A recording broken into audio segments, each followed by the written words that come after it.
ವೈದ್ಯೋ ನಾರಾಯಣೋ ಹರಿಹಿ. ನಮ್ಮ ನಂಬಿಕೆ ಅದು. ದೇವರು ಪ್ರಾಣ ಕೊಟ್ಟರೆ ಆ ಪ್ರಾಣ ಉಳಿಸುವ ಕೆಲಸವನ್ನು ಮಾಡುವ ಪ್ರತ್ಯಕ್ಷ ದೇವರು ಡಾಕ್ಟರ್ಗಳು ಅಂತ. ಬಹಳ ಡಿಸ್ಟರ್ಬಿಂಗ್ ಸುದ್ದಿ. ಜಮ್ಮು ಕಾಶ್ಮೀರ ಪೊಲೀಸರು ಉತ್ತರ ಪ್ರದೇಶ ಪೊಲೀಸರ ಜೊತೆಗೆ ಹರಿಯಾಣ ಪೊಲೀಸರ ಜೊತೆಗೆ ಎನ್ಐಎ ಅಧಿಕಾರಿಗಳ ಜೊತೆಗೆ ಸೇರಿಕೊಂಡು ಬರ್ಸ್ಟ್ ಮಾಡಿದ ಟೆರರ್ ಮಾಡ್ಯೂಲು ಡಾಕ್ಟರ್ಗಳದು. ಡಾಕ್ಟರ್ ಅಂದರೆ ಅದು ಇದು ಕೋರ್ಸ್ ಮಾಡ್ಕೊಂಡು ಡಾಕ್ಟರ್ ಆದವರಲ್ಲ. MBBS ಡಾಕ್ಟರ್ಗಳು.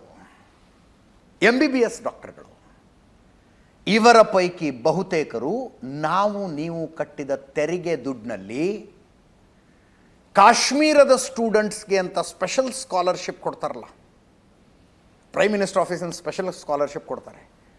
ಆ ಸ್ಕಾಲರ್ಶಿಪ್ನಲ್ಲಿ ದುಡ್ಡು ತಗೊಂಡು ಓದಿದವರು, ನೀವು ಕಟ್ಟಿದ ಟ್ಯಾಕ್ಸ್ ಮನಿಯಲ್ಲಿ ಓದ್ದವರು. ಇವರು ಮಾಡೋದಕ್ಕೆ ಹೊರಟಿದ್ದೇನು? ಮಾರಣ ಹೋಮ. ಮಾಡಿದ್ದು ಒಂದು ಸ್ಯಾಂಪಲ್ ಬ್ಲಾಸ್ಟ್. 12 ಜನರ ಪ್ರಾಣ ತೆಗೆದ ಒಂದು ಬ್ಲಾಸ್ಟ್ ಮಾಡಿದ್ರು. ನಿನ್ನೆ ಬೆಳಗ್ಗೆ ಬಂದ ಸುದ್ದಿ ಸಂತೋಷದಾಯಕವಾಗಿತ್ತು. ಭಾರೀ ಪ್ರಮಾಣದ ವಿಧ್ವಂಸಕ ಕೃತ್ಯ ನಡೆಸೋದಕ್ಕೆ ಫರೀದಾಬಾದನ್ನು, ಹರಿಯಾಣದ ಫರೀದಾಬಾದ್ನ ಸೆಂಟರ್ ಆಗಿಟ್ಕೊಂಡು ತಯಾರಿ ನಡೆಸಿದ್ದಂಥ ಟೆರರ್ ಮಾಡ್ಯೂಲ್ ಒಂದನ್ನು ಪೊಲೀಸರು ಅರೆಸ್ಟ್ ಮಾಡಿದ್ದಾರೆ ಅನ್ನುವ ಸುದ್ದಿ ನಿನ್ನೆ ಬೆಳಗ್ಗೆ ಬಂತು. ಇಸ್ಲಾಮಿಕ್ ಭಯೋತ್ಪಾದನೆಗೆ ಸಂಬಂಧಪಟ್ಟಂತೆ 2 ಸುದ್ದಿಗಳು ಬಂದಿದ್ದು, 2 ಒಂದಕ್ಕೊಂದು ಪ್ರತ್ಯೇಕ. ನೆನಪಿಟ್ಕೊಳ್ಳಿ, ನಿನ್ನೆ ಬಂದಂಥ 2 ಸುದ್ದಿಗಳು. ಒಂದು ಇದು ಫರೀದಾಬಾದ್ನ ಟೆರರ್ ಮಾಡ್ಯೂಲು, ಇನ್ನೊಂದು ಗುಜರಾತದ್ದು. ಆತ ಕೂಡ ಡಾಕ್ಟರೇ, ಪುಣ್ಯಾತ್ಮ. ಅವನು ಚೀನಾದಲ್ಲಿ ಓದ್ಕೊಂಡು ಬಂದಿದ್ದ MBBS. ಅವನು ಡಾಕ್ಟರೇ. ಅವನು ಪ್ಲಾನ್ ಬೇರೆ. ಹರಳೆಣ್ಣೆಯಿಂದ ರೇಸಿನ್ ಅನ್ನುವಂಥ ವಿಷವನ್ನು ಹೊರಗೆ ತೆಗೆದು ಅದರ ಮೂಲಕ ಕೊಲ್ಲೋ ಪ್ಲಾನ್ ಇತ್ತ ಒಂದು. ಆ ಪ್ಲಾನಿಗೆ ಆಮೇಲೆ ಬರ್ತೀನಿ. ಫಸ್ಟ್ ಬಾಂಬಿನ ವಿಷಯ ಮುಗಿಸ್ಕೊಂಡ್ಬಿಡೋಣ. ಬಾಂಬಿನ ವಿಷಯ ನಿನ್ನೆ ಸಂಜೆ 6:52 ದೆಹಲಿಯಲ್ಲಿ ಕೆಂಪುಕೋಟೆ ಗೇಟ್ ನಂಬರ್ 1 ಹತ್ರ I-20 ಕಾರ್ ಸಿಡಿದು ಬಹಳ ಜನ ಸತ್ತೋಗಿದ್ದಾರೆ ಅಂತ ಸುದ್ದಿ ಬ್ರೇಕ್ ಆಯಿತು. ಅದನ್ನು ನೋಡಿದ ತಕ್ಷಣ ಎಂಥ ದಡ್ರಿಗೂ ಅರ್ಥ ಆಗುತ್ತೆ ಅದು ಬಾಂಬು ಅಂತ. ಬಟ್ ಯಾವುದೋ ಅಫಿಷಿಯಲ್ ಖಚಿತಪಡಿಸೋ ತನಕ ನಾವು ಬಾಂಬು ಅಂತ ಹಾಕೋದಿಲ್ಲ, ಬರೀ ಸ್ಫೋಟ ಅಂತಿರ್ತೀವಿ. ಸ್ಫೋಟ ಅಂದರೆ ಏನಾರು ಆಗಿರ್ಬೋದಪ್ಪ, ಸಿಲಿಂಡರ್ ಆಗಿರ್ಬೋದು, ಇನ್ನೊಂದಾಗಿರ್ಬೋದು, ಮತ್ತೊಂದಾಗಿರ್ಬೋದು ಅಂತ. ಎಂಥ ದಡ್ರಿಗೂ ಅರ್ಥ ಆಗ್ತಿತ್ತು ಬಾಂಬು ಅಂತ. ಅದಾದ ನಂತರ ರಾತ್ರಿ ಅಷ್ಟೊತ್ತಿಗೆ ಖಚಿತ ಆಯಿತು, it was an IED, improvised explosive device. Ammonium nitrate ಬಳಸಿದ್ದಾರೆ. ಸ್ಫೋಟ ಹೆಂಗಿತ್ತು ಅಂದರೆ, ಮುಂಚೆ ಬಂದಿದ್ದ ಸುದ್ದಿ ಕಾರೆಲ್ಲ ಪಾರ್ಕ್ ಮಾಡಿ ಹೋಗಿದ್ರು, ಬ್ಲಾಸ್ಟ್ ಆಗಿಬಿಟ್ಟಿದೆ ಅಂತ. ಆಮೇಲೆ ಗೊತ್ತಾಗಿದ್ದು it was a moving car. ಒಳಗಡೆ ಒಬ್ಬ ಡ್ರೈವ್ ಮಾಡ್ತಿದ್ದ ಅದನ್ನು. ಅವನು ಛಿದ್ರ ಆಗಿ ಹೋಗಿದ್ದಾನೆ.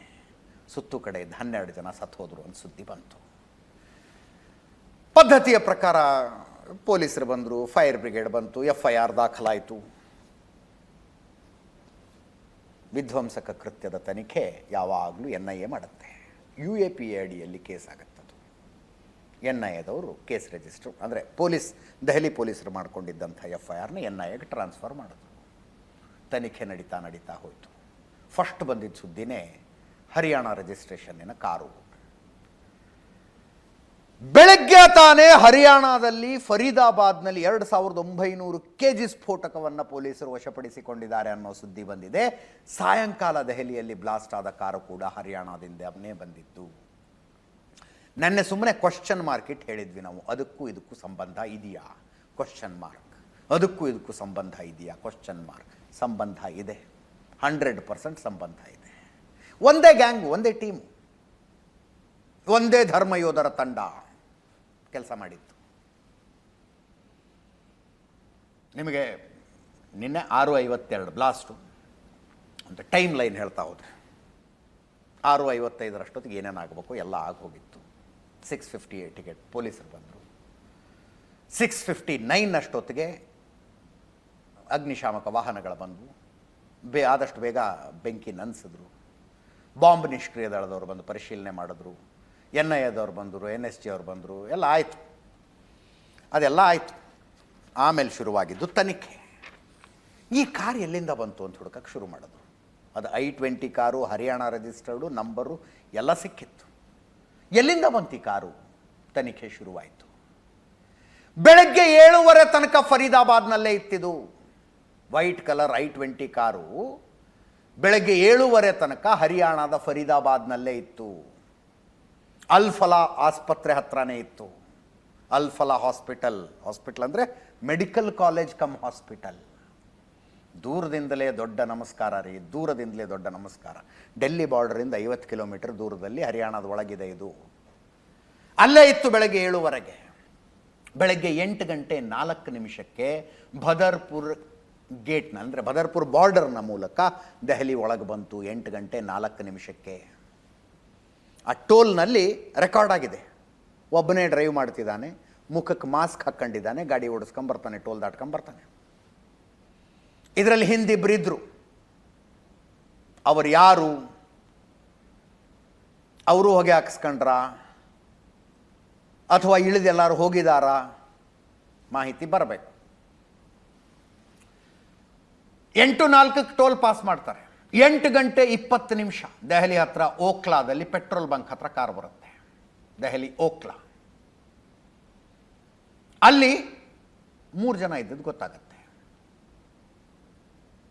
3:19 CCTV ಫುಟೇಜ್ ಚೆಕ್ ಮಾಡಿದ್ರೆ ರೆಡ್ ಫೋರ್ಟ್ ಹತ್ರ ಇದೆ ಕಾರು, ಕೆಂಪುಕೋಟೆ ಹತ್ರ ಇದೆ. 3:19 ಪಾರ್ಕ್ ಆಗತ್ತಲ್ಲಿ. ಪಾರ್ಕಿಂಗ್ ಸ್ಪೇಸಲ್ಲಿ ಪಾರ್ಕ್ ಮಾಡ್ತಾರೆ. ಅಲ್ಲಿಂದ ಕೆಳಗೆ ಇಳಿದು ಹೋಗಿರ್ತಾರೆ, ವಾಪಸ್ ಬಂದು ಕಾರ್ ಹತ್ಕೋತಾರೆ. 6:48 ಕಾರು ಪಾರ್ಕಿಂಗ್ ಪ್ಲೇಸಿಂದ ಹೊರಡುತ್ತೆ. 6:48 ಮುಂದೆ 4 ನಿಮಿಷಕ್ಕೆ ಕರೆಕ್ಟಾಗಿ ಸಿಗ್ನಲ್ನಲ್ಲಿ ಬ್ಲಾಸ್ಟ್ ಆಗುತ್ತೆ. 6:48 ಪಾರ್ಕಿಂಗ್ನಿಂದ ತೆಗೆದದ್ದು, ಹತ್ತಿರದಲ್ಲೇ ಸಿಗ್ನಲ್ಲು, 4 ನಿಮಿಷ ಬ್ಲಾಸ್ಟ್. 7:30 ಫರೀದಾಬಾದ್ ಹಾಸ್ಪಿಟಲ್ನಲ್ಲಿದ್ದದ್ದಕ್ಕೆ CCTV ಫುಟೇಜ್ ಇದೆ. 8:04 ಭದರ್ಪುರ ಬಾರ್ಡರ್ನಲ್ಲಿ ಎಂಟರ್ ಆಗಿದ್ದಕ್ಕೆ CCTV ಫುಟೇಜ್ ಇದೆ. ಪೆಟ್ರೋಲ್ ಬಂಕ್ನಲ್ಲಿ CCTV ಫುಟೇಜ್ ಸಿಕ್ಕಿದೆ. ಕೆಂಪುಕೋಟೆ ಪಾರ್ಕಿಂಗ್ ಪ್ಲೇಸ್ನಲ್ಲಿ ಬಂದಿದ್ದರ CCTV ಫುಟೇಜ್ ಇದೆ. 6:48 ಪಾರ್ಕಿಂಗ್ ಪ್ಲೇಸ್ನಿಂದ ಹೊರಗೆ ತೆಗೆದಿದ್ದಕ್ಕೆ CCTV ಫುಟೇಜ್ ಇದೆ. ಆ ನಂತರ 6:52 ಬ್ಲಾಸ್ಟ್. ಚಾಂದಿನಿ ಚೌಕ್ನಿಂದ 500 ಮೀಟರ್ಸ್ ಬ್ಲಾಸ್ಟ್ ಆಗಿರುವಂಥ ಜಾಗ. ಭಗೀರಥ್ ಮಾರ್ಕೆಟ್ನಿಂದ 550 ಮೀಟರ್ಸ್. ಕೆಂಪುಕೋಟೆಯಿಂದ ಬರೀ 280 ಮೀಟರು. ಸೀಸ್ಗಂಜ್ ಅಂತ ಒಂದು ಗುರುದ್ವಾರ ಇದೆ, ಅಲ್ಲಿ 450 ಮೀಟರು. ಗೌರಿಶಂಕರ ದೇವಸ್ಥಾನದಿಂದ 150 ಮೀಟರ್ ದೂರದಲ್ಲಿ ಬ್ಲಾಸ್ಟ್ ಆಗಿರೋದು. ಇದು ಒಂದೇ ಟೀಮು ಅಂತ ಹೇಳದ್ನಲ್ಲ. ಉಮರ್ ನಬಿ ಅಂತ ಕೆಲವು ಕಡೆ ಹೇಳ್ತಾ ಇದ್ದಾರೆ, ಉಮರ್ ಮೊಹಮ್ಮದ್ ಅಂತ ಇನ್ನು ಕೆಲವು ಕಡೆ ಹೇಳ್ತಾ ಇದ್ದಾರೆ. Doctor Umar Nabi alias doctor Umar Mohammad. Nabi Mohammad ಎರಡೂ ಒಂದೇ. ಈತ ಕೂಡ ಅದೇ ಟೆರರ್ ಮಾಡ್ಯೂಲ್ನಲ್ಲಿದ್ದ. ಏಕಾಏಕಿ ಬೆಳಗ್ಗೆ ಪೊಲೀಸರು ರೇಡ್ ಮಾಡಿಬಿಟ್ರು. ಇವರು ಸಂಗ್ರಹಿಸಿಟ್ಟುಕೊಂಡಿದ್ದ 2900 kg ಅಮೋನಿಯಂ ನೈಟ್ರೇಟ್ ಇತ್ತು, ಇನ್ನೊಂದಿತ್ತು, ಒಟ್ಟಿನಲ್ಲಿ ಸ್ಫೋಟಕ, ಒಂದು 20 ಡಿಟೋನೇಟರ್ ಎಲ್ಲ ಸಿಕ್ಕಾಕೊಂಡ್ಬಿಟ್ರು. ಸಂಹೌ ಈ ಉಮರ್ ನಬಿ ಅಲಿಯಾಸ್ ಉಮರ್ ಮೊಹಮ್ಮದ್ ಬಗ್ಗೆ ತನಿಖಾ ಏಜೆನ್ಸಿಗಳಿಗೆ ಗೊತ್ತೇ ಆಗಲಿಲ್ಲ. ನಮಗನ್ನಿಸ್ತಾ ಇರೋದು 2900 kg ಏನು ರೆಡಿ ಇತ್ತಲ್ಲ ಸ್ಫೋಟಕ, ಅದರ ಪೈಕಿ ಒಂದಷ್ಟನ್ನು ತೆಗೆದು ಇವರು ಕಾರ್ನಲ್ಲಿ ಫಿಕ್ಸ್ ಮಾಡಿದ್ರು ಬ್ಲಾಸ್ಟ್ ಮಾಡೋದಕ್ಕೆ ಅಂತ. ಅಂದರೆ ಲಾರ್ಜರ್ ಕಾನ್ಸ್ಪಿರಸಿ ತಯಾರಾಗ್ತಾ ಇತ್ತು. ಅಂದರೆ 20 ಡಿಟೋನೇಟರ್ಗಳು ಸಿಕ್ಕಿದ್ದಾವೆ ಅಂದರೆ 20 ಬಾಂಬ್ ತಯಾರು ಮಾಡೋ ತಯಾರಿ. ಅದು 20 ಬಾಂಬ್. ಅಲ್ಫಲಾ ಯೂನಿವರ್ಸಿಟಿ ನೋಡ್ತಾ ಇದ್ದಾರೆ ನೋಡಿ, ಅದನ್ನು ಮೆಡಿಕಲ್ ಕಾಲೇಜ್. ಅದು ಮೆಡಿಕಲ್ ಕಾಲೇಜೇ ಇವ್ರದ್ದು ಟೆರರ್ ಡೆನ್ ಆಗಿತ್ತು. ಈ ಯೂನಿವರ್ಸಿಟಿಯಲ್ಲಿ 40% ಕಾಶ್ಮೀರಿ ಸ್ಟೂಡೆಂಟ್ಸೇ ಇರೋದು. ಇವರು ಲ್ಯಾಬೊರೇಟರಿನಲ್ಲೇ ಬಾಂಬ್ ತಯಾರು ಮಾಡಿದರು. ಮೆಡಿಕಲ್ ಕಾಲೇಜ್ನ ಹಾಸ್ಪಿಟಲ್ನ ಲ್ಯಾಬೊರೇಟರಿ ಪ್ರಾಣ ಉಳಿಸೋದಕ್ಕೆ ಕೆಲಸ ಮಾಡಬೇಕಾದದ್ದು, ಪ್ರಾಣ ತೆಗೆಯೋ ಕೆಲಸಕ್ಕೆ ಪ್ರಯೋಗಕ್ಕೆ ಜಾಗ ಆಗಿಬಿಟ್ಟಿತ್ತದು. ಅಲ್ ಫಲಾ ಯೂನಿವರ್ಸಿಟಿ. ಇವರು 2900 kg ಏನು ಸ್ಫೋಟಕ ಸಿಕ್ತಲ್ಲ, ಅದರಲ್ಲೇ ಒಂದು ಬಾಂಬ್ ರೆಡಿ ಮಾಡಿದ್ದಾರೆ. ಇನ್ನೂ 20 ಬಾಂಬ್ಗಳನ್ನು ರೆಡಿ ಮಾಡುವ ತಯಾರಿಯಲ್ಲಿದ್ದರು. ಯಾಕಂದರೆ 20 ಡಿಟೋನೇಟರ್ಗಳು ಸಿಕ್ಕಿದ್ದಾವೆ.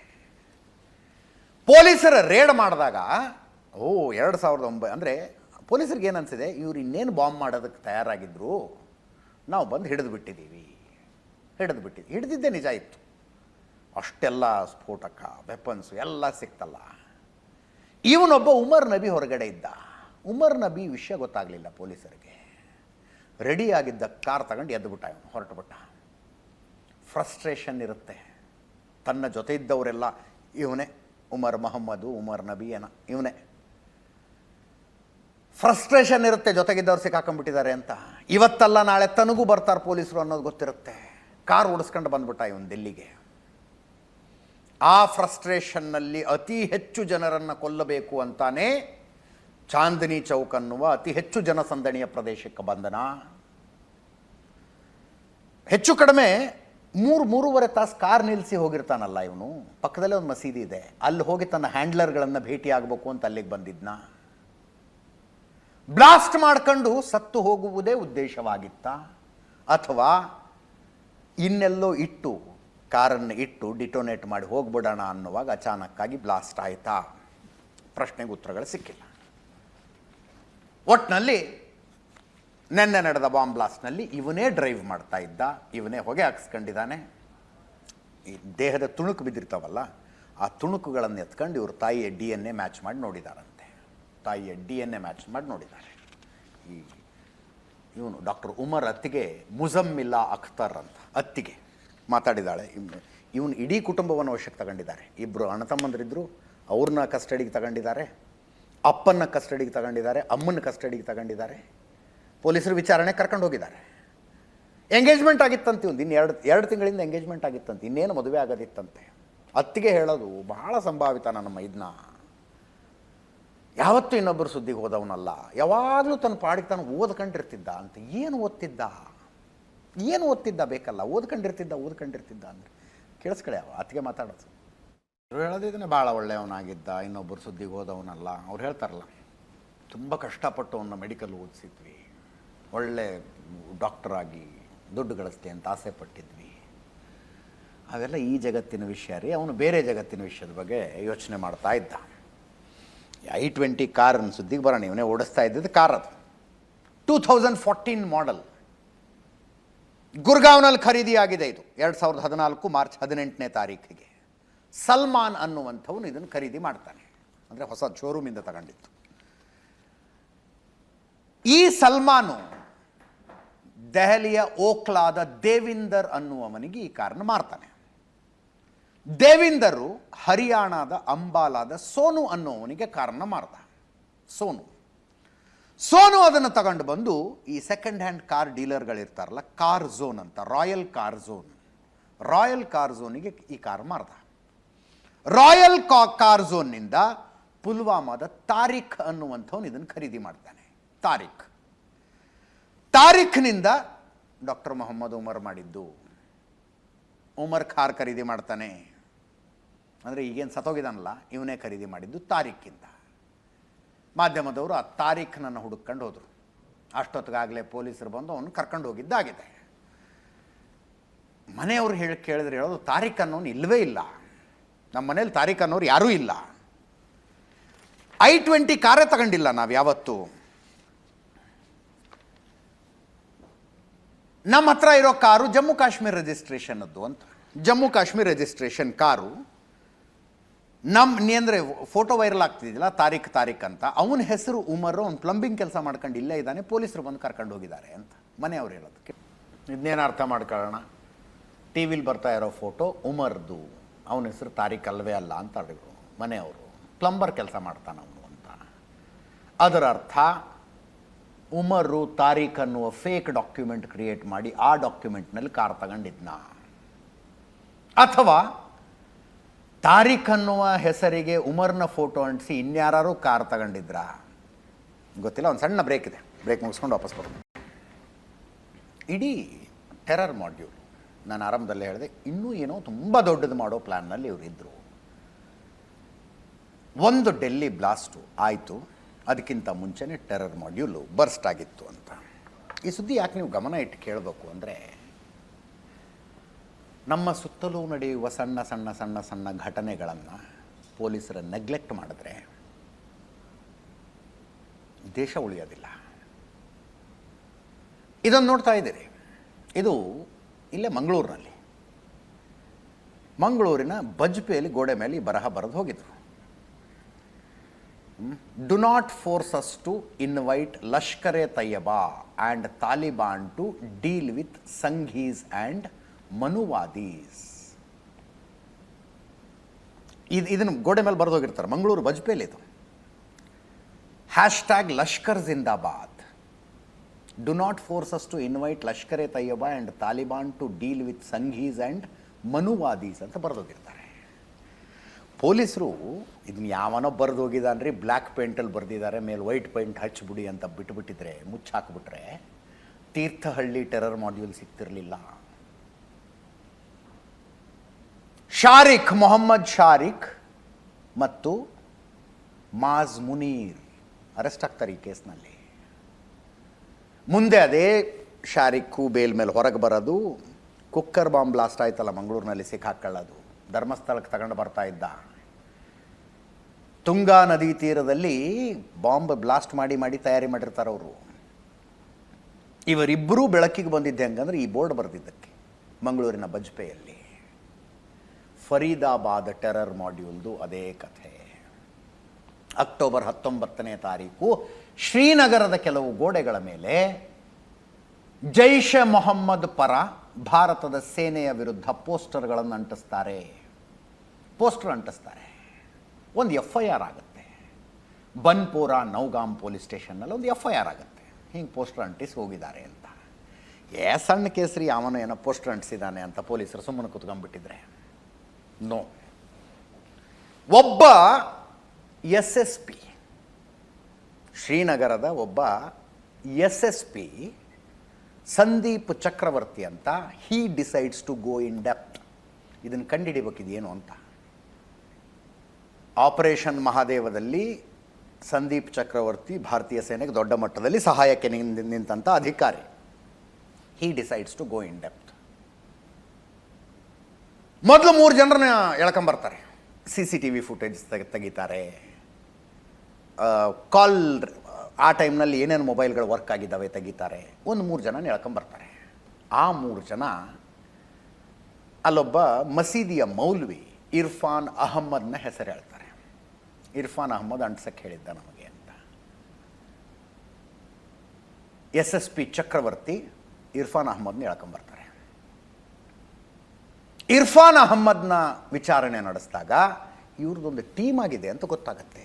ಒಬ್ಬನೇ ಅಲ್ಲ ಇವನು ಮಾಡಿಸ್ತಾ ಇರೋದು ಪೋಸ್ಟ್ರು, ಒಂದು ತಂಡವಾಗಿ ಕೆಲಸ ಮಾಡ್ತಾ ಇದ್ದಾರೆ ಇವರು ಅಂತ. 30ನೇ ತಾರೀಕು ಆ ಇರ್ಫಾನ್ ಅಹಮ್ಮದ್ ಮೌಲ್ವಿ ಕೊಟ್ಟಂತಹ ಮಾಹಿತಿಯ ಆಧಾರದ ಮೇಲೆ ಅಲ್-ಫಲಾ ಯೂನಿವರ್ಸಿಟಿಗೆ ಬರ್ತಾರೆ. ಜಮ್ಮು ಕಾಶ್ಮೀರ ಪೊಲೀಸರು ಅಲ್-ಫಲಾ ಯೂನಿವರ್ಸಿಟಿಗೆ ಬಂದರು. ಅಲ್ಲಿ ಅಲ್-ಫಲಾ ಯೂನಿವರ್ಸಿಟಿಯಲ್ಲಿ ಪ್ರೊಫೆಸರು ಡಾಕ್ಟರ್ ಮುಜಾಮಿಲ್ ಶಕೀಲ್ನನ್ನು ಅರೆಸ್ಟ್ ಮಾಡ್ತಾರೆ. ಮುಜಾಮಿಲ್ ಶಕೀಲ್ ಏನು ಮಾಡ್ತಿದ್ದ ಅಲ್-ಫಲಾ ಯೂನಿವರ್ಸಿಟಿಯಲ್ಲಿ? ಇದು ಯೂನಿವರ್ಸಿಟಿ ಅಂದರೆ ಮೆಡಿಕಲ್ ಕಾಲೇಜ್ ಕಮ್ ಹಾಸ್ಪಿಟ್ಲ್. ಅದು ಅಲ್ಲಿನ ಎಮರ್ಜೆನ್ಸಿ ಸೆಕ್ಷನ್ನಲ್ಲಿ ಡಾಕ್ಟರ್ ಇದ್ದ. Emergency division. ಈ ಹೋದ ತಕ್ಷಣ ಆಂಬ್ಯುಲೆನ್ಸ್ ಹೋಗಿ ನಿಂತ್ಕೊಂಡ ತಕ್ಷಣ ಕರ್ಕೊಂಡು ಹೋಗ್ತಾರಲ್ಲ ಒಳಗೆ, ಎಮರ್ಜೆನ್ಸಿ ಏನೋ ಆಕ್ಸಿಡೆಂಟ್ ಆಗಿದ್ದು ಅದು ಇದು ಅಲ್ಲಿದ್ದ ಈತ. ಅವನನ್ನು ಅರೆಸ್ಟ್ ಮಾಡ್ತಾರೆ. ಎಮರ್ಜೆನ್ಸಿ ವಿಭಾಗದ ಡಾಕ್ಟರು ಟೆರರ್ ಮಾಡ್ಯೂಲ್ನ ಭಾಗ ಆಗಿದ್ದ ಮುಜಾಮಿಲ್ ಶಕೀಲ್. ಆ ಮುಜಾಮಿಲ್ ಶಕೀಲ್ ನನ್ನ ವಿಚಾರಣೆ ನಡೆಸಿದಾಗ ನಾವೇನೋ ಪ್ಲ್ಯಾನ್ ಮಾಡ್ಕೊಂಡಿದ್ದೀವಿ, ಎಲ್ಲ ಸ್ಫೋಟಕಗಳನ್ನ ರೆಡಿ ಮಾಡಿ ಇಟ್ಕೊಂಡಿದ್ದೀವಿ ಅಂತ ಹೇಳ್ತಾನೆ ಆತ. ಪೊಲೀಸರು ರೇಡ್ ಮಾಡಿದ್ರು. 2900 kg ಸ್ಫೋಟಕವನ್ನು ವಶಪಡಿಸಿಕೊಳ್ಳಲಾಯಿತು. ಡಿಟೋನೇಟರ್ಗಳು ಒಂದು 20, AK-47 1, AK-46 1, ಅದಕ್ಕೆ ಬೇಕಾಗಿದ್ದ ಗುಂಡುಗಳು. ಈ ಮುಜಮ್ಮಿಲ್ ಜೊತೆಗೆ ಡಾಕ್ಟರ್ ಆದಿಲ್ ಟಚ್ನಲ್ಲಿದ್ದ ಅಂತ ಗೊತ್ತಾಗತ್ತೆ. ಉತ್ತರ ಪ್ರದೇಶದ ಸಹರನ್ಪುರ್ನಲ್ಲಿ. ಅಲ್ಲಿಗೆ NIA ಅಧಿಕಾರಿಗಳಿಗೆ ಹೇಳಿ ಆತನನ್ನು ಅರೆಸ್ಟ್ ಮಾಡಿಸ್ತಾರೆ, ಡಾಕ್ಟರ್ ಆದಿಲ್ನನ್ನು. ಆದಿಲ್ನ ವಿಚಾರಣೆ ಮಾಡಿದಾಗ ಡಾಕ್ಟರ್ ಶಾಹೀನ್ ಅಂತ ಇನ್ನೊಂದು ಹೆಸರು ಹೇಳ್ತಾನೆ. ಈ ಡಾಕ್ಟರ್ ಟೆರರ್ಗಳು ಬಯಲಿಗೆ ಬಂದಿದ್ದು ಹಿಂಗೆ. ಡಾಕ್ಟರ್ ಶಾಹೀನ್ ಹೆಸರು ಕೇಳಿದ್ರೆ ಗೊತ್ತಾಗ್ತಿದೆಯೋ ಇಲ್ವೋ? She is a lady doctor, ಮಹಿಳೆ. ಲಖನೌದಲ್ಲಿ ಶಾಹೀನ್ ಮನೆ ಮೇಲೆ ರೇಡ್ ಬೀಳ್ತಾರೆ. ಆಕೆ ಅಲ್ಲಿರೋದಿಲ್ಲ, ಅವಳು ಜಮ್ಮು ಕಾಶ್ಮೀರದಲ್ಲಿದ್ದು, ಅವಳ ತಾಯಿ ತವ್ರ ಮನೆ ಅದು. ಪುಲ್ವಾಮಾ ತಾಯಿ ತವ್ರ ಮನೆ. ಡಾಕ್ಟರ್ ಶಾಹೀನ್ ಮನೆ ಮೇಲೆ ರೇಡ್ ಮಾಡ್ತಾರೆ, ಅವಳ ಮನೆಯಲ್ಲಿ ವೆಪನ್ಸ್ ಸಿಗ್ತವೆ. ಹಿಂಗೆ ಒಂದು ಟೆರರ್ ಮಾಡ್ಯೂಲ್ ಬರ್ಸ್ಟ್ ಮಾಡಿಬಿಟ್ವಿ. ಇಲ್ಲಿಗೆ ದಿ ಎಂಡ್ ಅನ್ಕೊಂಬಿಟ್ರು ಪೊಲೀಸರು. ಒಂದು I-20 ಕಾರ್ನಲ್ಲಿ ಬಾಂಬ್ ಆಲ್ರೆಡಿ ರೆಡಿ ಆಗಿತ್ತು ಅನ್ನೋದು ಅವ್ರ ಗಮನಕ್ಕೆ ಬರಲಿಲ್ಲ, ಗೊತ್ತಾಗಲಿಲ್ಲ. ಇನ್ನೊಬ್ಬ ಡಾಕ್ಟರ್ ಉಮರ್ ಅನ್ನೋ ಪ್ರತ್ಯೇಕವಾಗಿದ್ದಾನೆ ಇದರಲ್ಲಿ. ಉಮರ್ ನಬಿ ಅಲಿಯಾಸ್ ಉಮರ್ ಮೊಹಮ್ಮದ್ ಅನ್ನೋದು ಗೊತ್ತಾಗಲಿಲ್ಲ. ಅಷ್ಟೊತ್ತಿಗಾಗಲೇ ಬಾಂಬ್ ರೆಡಿಯಾಗಿ ಕಾರ್ನಲ್ಲಿ ಇತ್ತು ಅನ್ಸುತ್ತೆ. ಆತ ಕಾರ್ ತಗೊಂಡು ಫರೀದಾಬಾದ್ನಿಂದ ಹೊರಟುಬಿಟ್ಟ. ನೆನ್ನೆ ಸಂಜೆ ಬ್ಲಾಸ್ಟ್ ಆಗಿಬಿಡ್ತು. ಈಗ ಅಲ್-ಫಲಾ ಯೂನಿವರ್ಸಿಟಿ ಪಕ್ಕದಲ್ಲಿದ್ದಂಥ ಮಸೀದಿಯ ಧರ್ಮಗುರು ಒಬ್ಬನನ್ನು ವಿಚಾರಣೆ ನಡೆಸ್ತಾ ಇದ್ದಾರೆ, ಮೌಲ್ವಿ ಒಬ್ಬನನ್ನು ವಿಚಾರಣೆ ನಡೆಸ್ತಾ ಇದ್ದಾರೆ. ಆ ಅಲ್-ಫಲಾ ಯೂನಿವರ್ಸಿಟಿ ಮೆಡಿಕಲ್ ಕಾಲೇಜೇ ಟೆರರ್ ಹಬ್ ಆಗಿತ್ತು. ಅಲ್ಲಿರೋ ಸ್ಟೂಡೆಂಟ್ಸ್ ಪೈಕಿ, ಮೆಡಿಕಲ್ ಕಲಿಯೋದಕ್ಕೆ ಬಂದವರ ಪೈಕಿ 40% ಕಾಶ್ಮೀರಿ ಸ್ಟೂಡೆಂಟ್ಸು. ಈ ಟೆರರ್ಗಳಿಗೆ ಒಂದಲ್ಲ ಒಂದು ರೀತಿ ಕಾಶ್ಮೀರದ ಟಚ್ ಇದೆ. ಹಂಗಂತ ಕಾಶ್ಮೀರದವ್ರು ಅಷ್ಟೇ ಸೇರ್ಕೊಂಡು ಮಾಡಿದ್ದಲ್ಲ. ಈ ರೇಸಿನ ವಿಷ ತೆಗಿಯೋಕ್ಕೆ ಹೋದ್ನಲ್ಲ ಅವನು ಹೈದರಾಬಾದ್ನವನು. ಗುಜರಾತ್ ಪೊಲೀಸರು ಗುಜರಾತ್ ATSನವ್ರು ಅರೆಸ್ಟ್ ಮಾಡಿದ್ದಾರೆ. ಹೈದರಾಬಾದ್ನವನು ಡಾಕ್ಟರ್ ಅದಿಲ್ ಅಹಮದ್ ರಾಥೇರ್, ಕುಲ್ಗಾಮ್ನವನು. ಅಲ್-ಫಲಾ ಯೂನಿವರ್ಸಿಟಿಯಲ್ಲಿ ಡಾಕ್ಟರು, ಸಹರಾನ್ಪುರದಲ್ಲೇ ಸಿಕ್ಕಾಕೊಂಡ. ಈತ ಕೊಟ್ಟ ಮಾಹಿತಿಯ ಆಧಾರದ ಮೇಲೆ ಉಳಿದವರೆಲ್ಲ ಸಿಕ್ಕರು. ಶಾಹೀನ್ ಇವಳು ಅಲ್-ಫಲಾದಲ್ಲೇ ಕೆಲಸ ಮಾಡ್ತಿದ್ದವಳು. 2013ರಿಂದ ಈಕೆ ಏನು ಕೆಲಸ ಮಾಡ್ತಿದ್ಲು ಅಂತ ಯಾರಿಗೂ ಗೊತ್ತೇ ಇಲ್ವಂತೆ. ಲಖನೌದಲ್ಲಿ ತೋರಿಸ್ಕೊಳ್ಳೋಕ್ಕೊಂದು ಕ್ಲಿನಿಕ್ ಇತ್ತು ಈಕೆದು. ಆಕೆ ಅಲ್ಲಿ ಬಂದು ಪೇಷಂಟ್ಗಳನ್ನು ನೋಡಿದ್ದು ಕೂಡ, ಪೇಷಂಟ್ಗಳನ್ನು ಟ್ರೀಟ್ ಮಾಡಿದ್ದು ಕೂಡ ಯಾವನೂ ನೋಡಿಲ್ಲ. ಈಕೆಯ ಕಾರ್ನಲ್ಲಿ AK-74 ರೈಫಲ್ ಸಿಕ್ಕಿದೆ. ಅರೆಸ್ಟ್ ಆಗಿದ್ದಾನಲ್ಲ ಮುಜಾಮಿಲ್ ಶಕೀಲ್, ಆತನ ಗರ್ಲ್ ಫ್ರೆಂಡ್ ಇರಬಹುದು ಇವಳು ಅಂತ ಒಂದು ಮಾಹಿತಿ. ನೆನ್ನೆ ರಾತ್ರಿ ಶೋಫಿಯಾನ್ನಲ್ಲಿ ಈಕೆಯನ್ನು ಅರೆಸ್ಟ್ ಮಾಡಿದ್ದಾರೆ. ಉಮರ್ ಮೊಹಮ್ಮದ್ ನೆನ್ನೆ ಹೊಗೆ ಹಾಕ್ಸ್ಕೊಂಡವನು. ಇವನು ಜಮ್ಮು ಕಾಶ್ಮೀರದ ಪುಲ್ವಾಮಾದವನು. ಇವನು ಅಲ್-ಫಲಾ ಯೂನಿವರ್ಸಿಟಿಯಲ್ಲಿ ಡಾಕ್ಟರ್ ಆಗಿ ಕೆಲಸ ಮಾಡ್ತಿದ್ದ. ನೆನ್ನೆ ಕಾರ್ ತಗೊಂಡು ಹೋಗಿ ಪೀಸ್ ಆಗಿದ್ದಾನೆ. ಶಾಹೀನ್ ಬಗ್ಗೆ ಬರ್ತಾ ಇರುವಂಥ ಮಾಹಿತಿಗಳು ಬೆಚ್ಚಿ ಬೀಳಿಸೋ ಹಂಗಿದ್ದಾವೆ. ಆ್ಯಕ್ಚುಲಿ ಇವಳೇ ಮಾಸ್ಟರ್ ಮೈಂಡ್ ಆಗಿದ್ಲು ಇಡೀ ಮಾಡ್ಯೂಲ್ಗೆ ಅಂತ. ಅಲ್-ಫಲಾ ಯೂನಿವರ್ಸಿಟಿಯಲ್ಲಿ ಡಾಕ್ಟರ್ ಆಗಿದ್ಲು. ಏನು ಕೆಲಸ ಮಾಡ್ತಿದ್ಲೋ ಯಾವನಿಗೂ ಗೊತ್ತಿಲ್ಲ. AK-74ನ ಕಾರ್ಲಿ ಇಟ್ಕೊಂಡು ಓಡಾಡೋದಂದ್ರಿ ಅಂತ ತಮಾಷೆ ಏನ್ರಿ. ಈಕೆ ಜೈಷೆ ಮೊಹಮ್ಮದ್ನ ಮಹಿಳಾ ಘಟಕದ ನೇತೃತ್ವ ವಹಿಸಿದ್ಲಂತೆ. ಮಸೂದ್ ಅಜರ್ ತಂಗಿಯ ಜೊತೆಗೆ ನೇರವಾಗಿ ಸಂಪರ್ಕದಲ್ಲಿದ್ಲು ಶಾಹೀನ್. ಪಾಕಿಸ್ತಾನದಲ್ಲಿರುವ ಮಸೂದ್ ಅಜರ್ ತಂಗಿಯ ಜೊತೆಗೆ ನೇರವಾಗಿ ಟಚ್ನಲ್ಲಿದ್ಲು. ಏನೇನು ಕೆಲಸ ಮಾಡಬೇಕು ಅನ್ನೋದನ್ನ ಸ್ವತಃ ಮಸೂದ್ ಅಜರ್ ತಂಗಿ ಈಕೆಗೆ ಹೇಳ್ತಾ ಇದ್ಲು. ಸಾದಿಯಾ ಅಂತ ಲಖನೌದಲ್ಲಿರ್ತಾಳೆ. ತಾಯಿ ಊರು, ತಾಯಿ ತವ್ರ ಮನೆ ಪುಲ್ವಾಮಾ.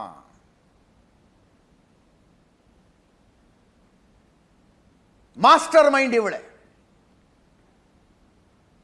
ಈಕೆಯ ಮನೆಯಿಂದ ಟೆರರ್ ಸಿಂಪಥೈಸಿಂಗ್ ಲಿಟ್ರೇಚರ್ ಸಿಕ್ಕಿದೆ ಅನ್ನುವ ಮಾಹಿತಿಗಳಿದ್ದಾವೆ. ಇದನ್ನ ನೋಡಿದಾಗ ಜೈಷೆ ಮೊಹಮ್ಮದ್ನವರೇ ಮಾಡಿಸಿದ್ರ ಇದನ್ನ. ಯಾಕಂದ್ರೆ ಫಸ್ಟು ಶ್ರೀನಗರದಲ್ಲಿ ಪೋಸ್ಟರ್ ಅಂಟಿಸಿದ್ದು ಜೈಷೆ ಮೊಹಮ್ಮದ್ ಪರವಾಗಿ. ಇನ್ನೂ ಒಂದು ವಿಷಯ ಹೊರಗೆ ಬರ್ತಾ ಇದೆ. ಇವರು ಕಾಶ್ಮೀರಕ್ಕೆ ಸೀಮಿತವಾದಂತೆ ಜೈಷೆ ಮೊಹಮ್ಮದ್ ಮಾತು ಕೇಳಿಕೊಂಡಿರುವ ಒಂದು ಸಂಘಟನೆಯನ್ನು ಕಟ್ಟಿಬಿಟ್ಟಿದ್ರು. ಅನ್ಸರ್ ಘಜ್ವತ್ ಉಲ್ ಹಿಂದ್ ಅಂತ ಅದರ ಹೆಸರು. ಅನ್ಸರ್ ಘಜ್ವತ್ ಉಲ್ ಹಿಂದ್ ಅರ್ಥ ನೋಡ್ತಾ ಇದ್ದೆ. ಗಜ್ವತ್ ಅಂದರೆ ಏನು? ಗಜ್ವಾ ವರ್ಡ್ನ ಪ್ಲೂರಲ್ ಇದು. ಗಜ್ವಾ ಅಂದರೆ ಯುದ್ಧ, ದಾಳಿ ಅಂತ. ಗಜ್ವತ್ ಅಂದರೆ ಯುದ್ಧಗಳು, ದಾಳಿಗಳು ಅಂತ. ಅನ್ಸರ್ ಅಂದರೆ ಅಸೋಸಿಯೇಟ್ಸ್, ಸಪೋರ್ಟರ್ಸ್. ಗಜ್ವತ್ ಉಲ್ ಹಿಂದ್ ಅಂದರೆ ಏನು? ಹಿಂದ್ ಅಂದರೆ ಭಾರತಕ್ಕೆ ಹಿಂದ್ ಅಂತ ಕರೀತಾರೆ ಆ ಭಾಷೆಯಲ್ಲಿ. ಗಜ್ವತ್ ಉಲ್ ಹಿಂದ್ ಅಂದರೆ ಭಾರತದ ಮೇಲೆ ದಾಳಿ ಮಾಡುವವರ ಬೆಂಬಲಿಗರು ಅಂತ. ಅನ್ಸರ್ ಘಜ್ವತ್ ಉಲ್ ಹಿಂದ್ ಅಂದರೆ ಭಾರತದ ಮೇಲೆ ದಾಳಿ ಮಾಡುವವರ ಬೆಂಬಲಿಗರು ಅಂತ. ಘಜ್ವಾ ಹಿಂದ್ ಅಂತ ಒಂದಿದೆ, ಅಂದರೆ ಭಾರತದ ಮೇಲೆ ನಡೆಯುವ ದಾಳಿ. ಒಂದಲ್ಲ ಒಂದು ದಿನ ಭಾರತವನ್ನು ಇಸ್ಲಾಮಿಕ್ ಶಕ್ತಿಗಳು ಯುದ್ಧದ ಮೂಲಕ ಆಕ್ರಮಿಸಿಕೊಂಡು ಭಾರತದ ಮೇಲೆ ಇಸ್ಲಾಮಿಕ್ ಧ್ವಜವನ್ನು ನೆಡ್ತವೆ. ಆ ದಿನ ಬರುತ್ತೆ. ಆ ದಿನ ಆದ ನಂತರ ಅಂತಿಮ ದಿನ ಬರೋದು, ಅಂತ್ಯ ದಿನ, ದ ಜಡ್ಜ್ಮೆಂಟ್ ಡೇ ಬರೋದು. ಘಜ್ವಾಯ್ ಹಿಂದ್ನಲ್ಲಿ ಭಾಗವಹಿಸಿ ಯಾರು ಸತ್ತಿರ್ತಾರಲ್ಲ ಅವರೆಲ್ಲರಿಗೂ ನೇರವಾದ ಸ್ವರ್ಗ ಅನ್ನುವ ನಂಬಿಕೆ ಇದೆ. ಪಾಕಿಸ್ತಾನ ಮಿಲಿಟರಿಯಲ್ಲಿ ಅದನ್ನು ಆ್ಯಸ್ ಎ ಟೆಕ್ಸ್ಟ್ ಕಲಿಸ್ತಾರೆ. ಇವರು ತಮ್ಮ ಸಂಘಟನೆಗೆ ಇಟ್ಕೊಂಡಿದ್ದ ಹೆಸರು ಅನ್ಸರ್ ಘಜ್ವತ್ ಉಲ್ ಹಿಂದ್ ಅಂತ. ಕಾಶ್ಮೀರದ ಯುವಕರು ಸೇರಿಕೊಂಡು ಮಾಡಿದ್ದಂಥ ಸಂಘಟನೆ ಇದು. ಅಲ್ಲಿಗೆ ನಿನ್ನೆ 6:52 ದೆಹಲಿಯ ಚಾಂದಿನಿ ಚೌಕ್ನಲ್ಲಿ ನಡೆದಂಥ ಬ್ಲಾಸ್ಟು. ನಿನ್ನೆ ಬೆಳಿಗ್ಗೆ ಫರೀದಾಬಾದ್ನಲ್ಲಿ 2900 kg ಸ್ಫೋಟಕ ವಶಪಡಿಸಿಕೊಂಡದ್ದು ಒಂದಕ್ಕೊಂದು ಕನೆಕ್ಟೆಡ್ಡು ಅಂತಾಯಿತು. ಅದೇ ಟೀಮ್ನಲ್ಲಿದ್ದ doctor Umar Nabi alias doctor Umar Mohammed somehow police ರಡಾರ್ನಿಂದ ತಪ್ಪಿಸಿಕೊಂಡು ರೆಡಿಯಾಗಿ ಬಾಂಬ್ ಅಳವಡಿಸಿ ಸ್ಫೋಟಕ್ಕೆ ತಯಾರಾಗಿದ್ದ I-20 ತಗೊಂಡು ದಿಲ್ಲಿ ಕಡೆ ಬಂದುಬಿಟ್ಟ. ದೆಹಲಿಯಲ್ಲಿ ಏನಾಗಬೇಕು ಅದಾಯಿತು. ಇದಾದ ನಂತರ ಬರುವ ಪ್ರಶ್ನೆ, ಮಸೂದ್ ಅಜರ್ ಸೇಡ್ ತೀರಿಸ್ಕಣ್ಣ. ಮೌಲಾನಾ ಮಸೂದ್ ಅಜರ್ IC-814 ಹೈಜಾಕ್ ಮಾಡಿ ಭಾರತೀಯ ಭದ್ರತಾ ಪಡೆಗಳು ಕಷ್ಟಪಟ್ಟು ಮಸೂದ್ ಅಜರ್ನ ಹಿಡಿದಿಟ್ಕೊಂಡಿದ್ರು. IC-814 ಹೈಜಾಕ್ ಮಾಡಿ ಕಂದಹಾರಿಗೆ ಹೋಗಿ ನಿಲ್ಲಿಸ್ಕೊಂಡು ಇವನನ್ನು ಬಿಡಿಸ್ಕೊಂಡು ಹೋಗ್ಬಿಡ್ತಾರೆ ಭಯೋತ್ಪಾದಕರು. 1998 ಆ ಮೌಲಾನಾ ಮಸೂದ್ ಅಜರ್ ಪಾಕಿಸ್ತಾನಕ್ಕೆ ಬಂದು ಸೆಟ್ಲ್ ಆಗ್ತಾನೆ. ಪಾಕಿಸ್ತಾನದ ಭವಾಲ್ಪುರದಲ್ಲಿ ಒಂದು ಮಸೀದಿ ಮಾಡ್ಕೊತಾನೆ, ಮದರಸ ಮಾಡ್ಕೊತಾನೆ. ಸುಭಾನ್ ಅಲ್ಲಾ ಮಸೀದಿ ಅಂತ ಅದರ ಹೆಸರು. ಅವನು ಜೈಷ್ ಎ ಮೊಹಮ್ಮದ್ ಭಯೋತ್ಪಾದಕ ಸಂಘಟನೆ ಕಟ್ತಾನೆ. ಕಾಶ್ಮೀರದ ಹುಡುಗರನ್ನು ರಿಕ್ರೂಟ್ ಮಾಡ್ಕೊತಾನೆ. ಪಾಕಿಸ್ತಾನದಿಂದ ಕಾಶ್ಮೀರಕ್ಕೆ ವೆಪನ್ಸ್ ಕಳಿಸ್ತಾನೆ. ಕೆಲವು ಸಲ ಭಯೋತ್ಪಾದಕರನ್ನೇ ಕಳಿಸ್ತಾನೆ. ಅನೇಕ ದಾಳಿಗಳನ್ನು ಮಾಡಿಸ್ತಾನೆ, ಇನ್ಕ್ಲೂಡಿಂಗ್ ಪಾರ್ಲಿಮೆಂಟ್ ಅಟ್ಯಾಕ್ ಮಾಡಿಸಿದ್ದು ಇವನೇ, ಮೌಲಾನಾ ಮಸೂದ್ ಅಜರ್. ಆಪರೇಷನ್ ಸಿಂಧೂರ ಆಯಿತು. ಪಹಲ್ಗಾಮ್ ದಾಳಿ, 27 ಅಮಾಯಕರ ಕಗ್ಗೊಲೆ. ಅದಕ್ಕೆ ಪ್ರತೀಕಾರ ತೀರಿಸಿಕೊಳ್ಳುವ ನಿರ್ಧಾರ ಭಾರತ ಮಾಡಿತು. ಪಾಕಿಸ್ತಾನದ 11 ಟೆರರ್ ಸೆಂಟರ್ಗಳ ಮೇಲೆ ದಾಳಿ ನಡೆಸಿತು ಭಾರತ. ಅವುಗಳ ಪೈಕಿ ಮೌಲಾನಾ ಮಸೂದ್ ಅಜರ್ನ ಬವಾಲ್ಪುರದ ಸುಭಾನ್ ಅಲ್ಲಾ ಮಸೀದಿ ಕೂಡ ಒಂದಾಗಿತ್ತು. ಇವನು ಟೈಮ್ ಸರಿ ಇದೆ, ಅವನಿರಲಿಲ್ಲ ರಾತ್ರಿಯಲ್ಲಿ. ಈತನ ಕುಟುಂಬಸ್ಥರಿದ್ದರು, ಸ್ವಂತ ತಂಗಿಯ ಗಂಡ ಸೇರಿದಂತೆ ಎಲ್ಲರೂ ಅಲ್ಲಿ ಮಸೀದಿಲೇ ಇರ್ತಿದ್ರು ಇವರು. 10 ಜನ ಆವತ್ತು ಆಪರೇಷನ್ ಸಿಂಧೂರದಲ್ಲಿ ಭಾರತ ನಡೆಸಿದ ದಾಳಿಯಲ್ಲಿ ಇವನ ಕುಟುಂಬಸ್ಥರು ಸತ್ತು ಹೋದರು. ಸುಭಾನ್ ಅಲ್ಲಾ ಮಸೀದಿಯಲ್ಲಿ ಮಲ್ಕೊಂಡಿದ್ದವ್ರು ಹೊಡೆದ್ಬಿಟ್ರು, ಭಾರತೀಯ ಪಡೆಗಳು ಹೊಡೆದು ಬ್ರಹ್ಮೋಸ್ ಕ್ಷಿಪಣಿಯ ದಾಳಿಯಲ್ಲಿ. ಮೌಲಾನಾ ಮಸೂದ್ ಅಜರ್ ಗೋಳಾಡ್ಬಿಟ್ಟಿದ್ದ. ಆತಂದೊಂದು ಆಡಿಯೋ ನೋಟ್ ಬಂತ ಅಥವಾ ಟೆಕ್ಸ್ಟ್ ಸ್ಟೇಟ್ಮೆಂಟ್ ಬಂತ. ಸ್ಟೇಟ್ಮೆಂಟು, ನನ್ನ ಹತ್ತಿರದವ್ರನ್ನೆಲ್ಲ ಕಳ್ಕೊಂಬಿಟ್ಟೆ, ನನ್ನ ಕುಟುಂಬಸ್ಥರನ್ನೆಲ್ಲ ಕಳ್ಕೊಂಬಿಟ್ಟೆ, ನಾನು ಬಿಡೋದಿಲ್ಲ ಇದನ್ನು ಅಂತ. ಇದಕ್ಕೆ ಸೇಡು ತೀರಿಸಿಕೊಳ್ಳದೆ ಬಿಡೋದಿಲ್ಲ ಅಂದಿದ್ದ. ಈಗ ಜೈಷ್ ಎ ಮೊಹಮ್ಮದ್ನ ಜೊತೆಗೆ ಅಸೋಸಿಯೇಟ್ ಆಗಿ ಒಂದು ಸಂಘಟನೆ ಕಟ್ಟಿಕೊಂಡಿದ್ದ ಅನ್ಸರ್ ಘಜ್ವಾ ಉಲ್ ಹಿಂದ್ ಅನ್ನುವ ಸಂಘಟನೆ ಕಟ್ಟಿಕೊಂಡಿದ್ದ ಡಾಕ್ಟರ್ಗಳು ಈ ದಾಳಿಯನ್ನು ನಡೆಸಿದ್ದಾರೆ ಅಂದರೆ ಮೌಲಾನಾ ಮಸೂದ್ ಅಜರ್ ಸೇಡು ತೀರಿಸಿಕೊಳ್ಳೋದಕ್ಕೊಂದು ಸ್ಕೆಚ್ ಹಾಕದ್ನ, ಸೀರಿಯಲ್ ಬಾಂಬ್ ಬ್ಲಾಸ್ಟ್ ಮಾಡಿ ಸೇಡು ತೀರಿಸಿಕೊಳ್ಳೋ ಸ್ಕೆಚ್ ಹಾಕಿದ್ನ. ಸಂಶಯಗಳು ಸಹಜವಾಗಿ ಬರ್ತಾ ಇದ್ದಾವೆ. ಇನ್ನೊಂದು ಕಡೆ ತನಿಖೆ ಮುಂದುವರೆದಿದೆ.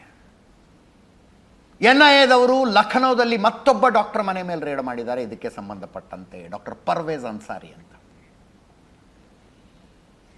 ಡಾಕ್ಟರ್ ಶಾಹೀನ್ ಇದಾನಲ್ಲ, ಡಾಕ್ಟರ್ ಶಾಹೀನ್ ಇದ್ದಾಳಲ್ಲ, ಅವಳ ಅಣ್ಣ, ಅಂದರೆ ಅಣ್ಣ ತಂಗಿ ಇಬ್ಬರು ಸೇರ್ಕೊಂಡು ಮಾಡ್ತಿರ್ಬೋದು ಅಂತ ಒಂದು ಡೌಟ್ ಮೇಲೆ ಅಲ್ಲೊಂದು ರೇಡ್ ಮಾಡಿದ್ದಾರೆ. ಅಲ್ಫಲಾ ಯೂನಿವರ್ಸಿಟಿ ಮೆಡಿಕಲ್ ಕಾಲೇಜು ಪೂರ್ತಿಯಾಗಿ ಅದನ್ನು ತಪಾಸಣೆ ಮಾಡಲಾಗಿದೆ. ಆ ಕಾಲೇಜಿನ ಪ್ರಿನ್ಸಿಪಲ್ನ ವಶಕ್ಕೆ ತಗೊಂಡಿದ್ದಾರೆ. ಅದರ ಪಕ್ಕದ ಮಸೀದಿಯೊಂದರ ಮೌಲ್ವಿಯನ್ನು ವಶಕ್ಕೆ ತಗೊಂಡಿದ್ದಾರೆ. ಸಂಜೆ ಸುದ್ದಿ ಬಂತು, ಫರೀದಾಬಾದ್ನಲ್ಲೇ ಇನ್ನೊಂದು ಜಾಗದಲ್ಲಿ ಸೆಕ್ಟರ್ 56 ಅಂತ ಕರೀತಾರೆ, ಅಲ್ಲೂ ಒಂದು 50-60 kg ಸ್ಫೋಟಕ ಸಿಕ್ಕಿದೆ ಅಂತ ಸುದ್ದಿ ಬಂತು. ಸತ್ತು ಹೋಗಿರುವ ಉಮರ್ನ ಆಪ್ತ ಸ್ನೇಹಿತ ಡಾಕ್ಟರ್ ಸಜ್ಜಾದ್ನನ್ನು ಅರೆಸ್ಟ್ ಮಾಡಲಾಗಿದೆ. ಸಜ್ಜಾದ್ ಅಹಮ್ಮದ್ ಮಲ್ಲಾ ಅಂತ ಈತನ ಹೆಸರು. ಜಮ್ಮು ಕಾಶ್ಮೀರ ಪೊಲೀಸರು ಅರೆಸ್ಟ್ ಮಾಡಿದ್ದಾರೆ. ಮದುವೆಯಾಗಿ 4 ದಿವಸ ಆಗಿತ್ತಂತ, ಮದುವೆ ಫೋಟೋ ಇತ್ತು. ಸಜ್ಜಾದ್ ಅಹಮ್ಮದ್ ಮಲ್ಲಾ ಜಮ್ಮು ಕಾಶ್ಮೀರದ ಪುಲ್ವಾಮಾ ಜಿಲ್ಲೆಯ ಬಂಜು ಅನ್ನುವಂಥ ಊರಿನವನು. ಇವರಪ್ಪ ಗೌರ್ಮೆಂಟ್ ಎಂಪ್ಲಾಯ್, ಪುರಸಭೆಯಲ್ಲಿ ಕೆಲಸ ಮಾಡ್ತಾನೆ. ಜಮ್ಮುವಿನ ಬಾತ್ರಾ ಮೆಡಿಕಲ್ ಕಾಲೇಜಿನಲ್ಲಿ MBBS ಮುಗಿಸಿದ್ದ. ಇವನು ಕೂಡ ಅಲ್ ಫಲಾ ಯೂನಿವರ್ಸಿಟಿಯಲ್ಲೇ ಕೆಲಸ ಮಾಡ್ತಾ ಇದ್ದದ್ದು. ಅಲ್ ಫಲಾ ಯೂನಿವರ್ಸಿಟಿಯಲ್ಲಿ ಕೆಲಸ ಮಾಡ್ತಿದ್ದ. 4 ದಿವಸದ ಹಿಂದೆ ಮದುವೆಯಾಗಿದ್ದ. ಉಮರ್ ಜೊತೆಗೆ ಬಹಳ ಆತ್ಮೀಯತೆ ಇತ್ತಂತೆ. ಇವನನ್ನು ಕೂಡ ಕರ್ಕೊಂಡು ಹೋಗಿದ್ದಾರೆ, ವಿಚಾರಣೆ ನಡೆಸ್ತಾ ಇದ್ದಾರೆ. ಎಷ್ಟು ಜನ ಡಾಕ್ಟರ್ಗಳಾದರು ಲೆಕ್ಕ ಹಾಕಿ, ಎಷ್ಟು ಜನ ಡಾಕ್ಟರ್ಗಳಾದರು. ಪ್ರಾಣ ಉಳಿಸಬೇಕಾದವರು ಇನ್ನೇನೋ ಆಸೆಗೆ ಬಿದ್ದು ಇದನ್ನು ಮಾಡ್ತಿದ್ದಾರೆ. ನೆನಪಿಟ್ಕೊಳ್ಳಿ, ಭಯೋತ್ಪಾದನೆ ನಡೆದಾಗಲೆಲ್ಲ ನಿರುದ್ಯೋಗಕ್ಕಾಗಿ ನಡೆಯುತ್ತೆ ಭಯೋತ್ಪಾದನೆ, ಬಡತನದಿಂದಾಗಿ ನಡೆಯುತ್ತೆ, ಅನಕ್ಷರಸ್ಥತೆಯಿಂದ ನಡೆಯುತ್ತೆ ಅಂತಾರಲ್ಲ.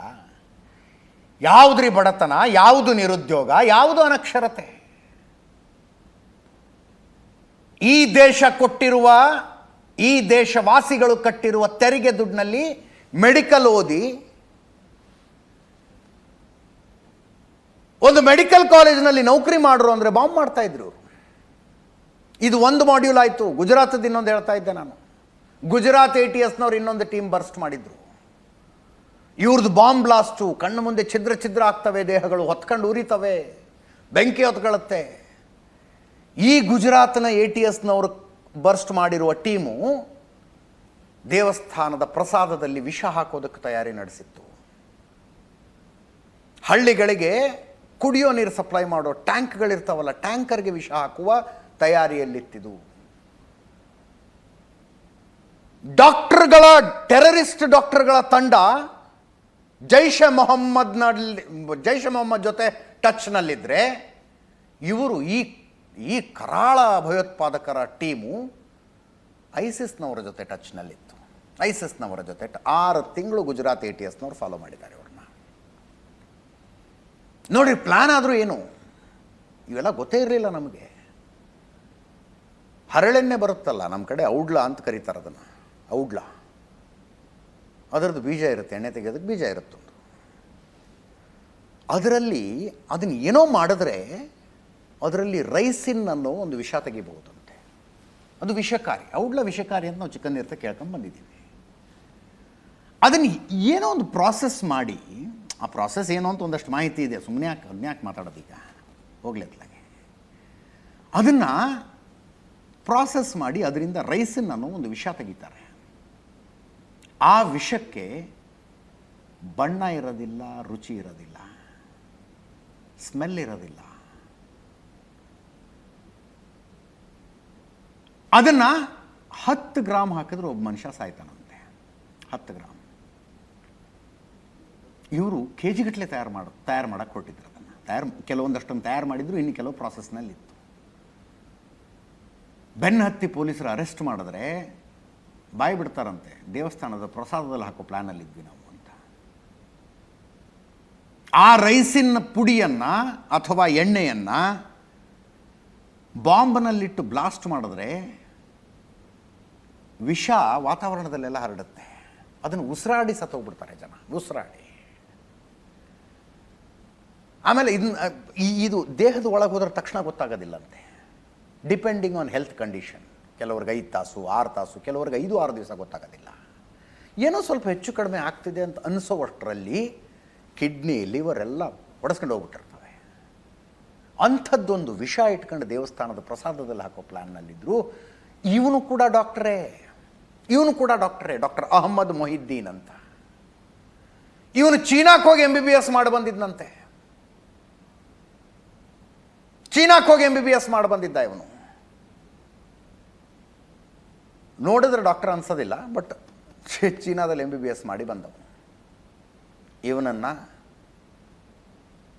ಉತ್ತರ ಪ್ರದೇಶದ, ಇವನ ಜೊತೆ ಸಂಪರ್ಕದಲ್ಲಿದ್ದಂಥ ಉತ್ತರ ಪ್ರದೇಶದ 2 ಗುಜರಾತ್ ATSನವರು ಅರೆಸ್ಟ್ ಮಾಡಿದ್ದಾರೆ. 3 ನಗರ, ಅಂದರೆ ಗುಜರಾತಿನ ತುಂಬ ಓಡಾಡಿದ್ರು. ಕೆಲವು ಊರುಗಳ RSS ಕಚೇರಿ ಹತ್ರ ರೆಕ್ಕಿಗಿಕ್ಕಿ ಮಾಡಿದ್ರು ಇವರು. ಲಖನೌ, ಕಾನ್ಪುರದಲ್ಲಿ ಓಡಾಡಿದ್ದಾರೆ. ಅಂದರೆ ಜಾಗ ಹುಡುಕೋದಕ್ಕಿರ್ಬೇಕು, ಎಲ್ಲಿ ಏನು ಮಾಡೋಣ ಅಂತ. ಇವರನ್ನು ಗುಜರಾತ್ ATS ಅರೆಸ್ಟ್ ಮಾಡಿದೆ. ಇವ್ರ ಹತ್ರನೂ ಪಿಸ್ತೂಲು, ತಲವಾರು, ಜೀವಂತ ಗುಂಡುಗಳು ಎಲ್ಲವನ್ನು ತಗೊಂಡಿದ್ದಾರೆ, ವಶಪಡಿಸಿಕೊಂಡಿದ್ದಾರೆ. ಗನ್ ಎಲ್ಲಿಂದ ಬಂದುವಪ್ಪ ಅಂದರೆ ಪಾಕಿಸ್ತಾನದ ಕಾಶ್ಮೀರದಲ್ಲಿ ಪಾಕಿಸ್ತಾನದ ಗಡಿಯಿಂದ ಡ್ರೋನ್ ಮೂಲಕ ಕಳಿಸಿದ್ರು ನಮಗೆ ಅಂತಾರಂತೆ. ಡ್ರೋನ್ನಿಂದ ಕಳಿಸಿದ್ರಂತೆ. ಎಂಥ ಭಯೋತ್ಪಾದನೆ ಅನ್ನೋದು ಯಾವ್ಯಾವ ಸ್ವರೂಪ ತೆಗೆದುಕೊಳ್ಳಬಹುದು ನೋಡಿ ಅಂತ. ಯಾವ್ಯಾವ ಸ್ವರೂಪ ತಗೊಳ್ಬೋದು ಇದು. ಡಾಕ್ಟರ್ ಅಹಮ್ಮದ್ ಮೊಯಿದ್ದೀನ್, ಹೈದರಾಬಾದ್ನವನು, 35 ವರ್ಷ ವಯಸ್ಸು. ಇವನ ಜೊತೆಗೆ ಅರೆಸ್ಟ್ ಆಗಿರೋನು 20 ವರ್ಷ ಅವನಿಗೆ. ಸುಲೇಮಾನ್ ಶೇಖ್ ಅಂತ ಅವನ ಹೆಸರು, ಉತ್ತರ ಪ್ರದೇಶದವನು. ಮೊಹಮ್ಮದ್ ಸುಹೇಲ್ ಸಲೀಂ ಖಾನ್ ಅಂತ 23 ವರ್ಷ, ಉತ್ತರ ಪ್ರದೇಶದವನು.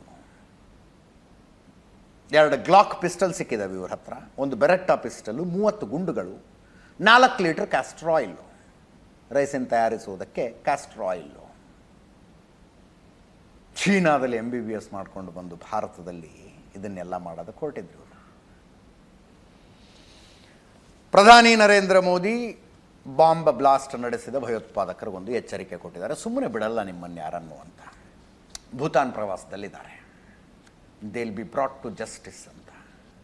ಅದಕ್ಕಿಂತ ಮುಖ್ಯವಾಗಿ ನಿಮಗೆ ಹೇಳಬೇಕಾಗಿರೋದು, ನಾಳೆ ವಾಪಸ್ ಬರ್ತಾರೆ. ನಾಳೆ 5:15 CCS ಮೀಟಿಂಗ್ ಇದೆ, ಕ್ಯಾಬಿನೆಟ್ ಕಮಿಟಿ ಆನ್ ಸೆಕ್ಯೂರಿಟೀಸ್. ಅದರ ಚೇರ್ಮನ್ ಆಗಿ ಪ್ರಧಾನಮಂತ್ರಿಗಳಿರ್ತಾರೆ. ಅದರಲ್ಲಿ ಗೃಹ ಸಚಿವರು, ರಕ್ಷಣಾ ಸಚಿವರು, ಹಣಕಾಸು ಸಚಿವರು, ವಿದೇಶಾಂಗ ಸಚಿವರೆಲ್ಲ ಇರ್ತಾರೆ. ಜೊತೆಗೆ ರಾಷ್ಟ್ರೀಯ ಭದ್ರತಾ ಸಲಹೆಗಾರರು ಇರ್ತಾರೆ. CCS ಭದ್ರತಾ ಸಂಪುಟ ಸಭೆ, ಭದ್ರತಾ ಸಂಪುಟ ಸಮಿತಿಯ ಸಭೆ ನಾಳೆ. CCS ಹೆಸರು ಕೇಳಿದಿರಿ ನೀವು, ಮುಂಚೆ ಕೇಳಿರ್ತೀರಿ. ಪಹಲ್ಗಾಮ್ ದಾಳಿಯಾದ ನಂತರ CCS ಮೀಟಿಂಗ್ ಆಗಿತ್ತು. ಆಪರೇಷನ್ ಸಿಂಧೂರಕ್ಕೆ ಗ್ರೀನ್ ಸಿಗ್ನಲ್ ಕೊಡುವಾಗ CCS ಮೀಟಿಂಗ್ ಆಗಿತ್ತು. ನಾಳೆ ಸಂಜೆ 5:15 CCS ಇದೆ. ಭೂತಾನ್ನಲ್ಲಿದ್ದಾರೆ. ಭೂತಾನ್ನಿಂದಲೇ ಮಾತಾಡೋದು. ಅಲ್ಲಿಯ ಭೂತಾನ್ ದೊರೆ 70ನೇ ಜನ್ಮದಿನಾಚರಣೆಯ ಸಮಾರಂಭ, ಅಲ್ಲಿಂದಾನೇ ಮಾತಾಡಿದ್ರು. ಕೇಳಿಸ್ಕೊಳ್ಳಿ. लेकिन आज मैं यहाँ बहुत भारी मन से आया हूँ। कल शाम दिल्ली में हुई भयावह घटना ने सभी के मन को व्यथित कर दिया है। मैं पीड़ित परिवारों का दुख समझता हूँ।